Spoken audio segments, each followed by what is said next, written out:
SP news కి స్వాగతం.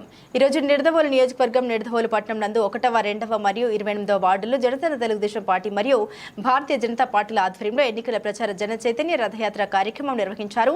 మన నిడదవోలు నియోజకవర్గ జనసేన తెలుగుదేశం భారతీయ జనతా పార్టీల ఉమ్మడి ఎమ్మెల్యే అభ్యర్థి కందుల దుర్గేష్, నిడదవోలు నియోజకవర్గం తెలుగుదేశం పార్టీ మాజీ శాసనసభ్యులు మరియు ఇన్ఛార్జ్ బూరుగుపల్లి శేషారావు, నిడదవోలు నియోజకవర్గ జనసేన తెలుగుదేశం పార్టీల సమన్వయకర్త శ్రీ భోగవల్లి ప్రసాద్ ఈ ప్రచార కార్యక్రమాల్లో జనసేన తెలుగుదేశం భారతీయ జనతా పార్టీల మండల గ్రామ నాయకులు, కార్యకర్తలు, అభిమానులు పెద్ద ఎత్తున పాల్గొన్నారు.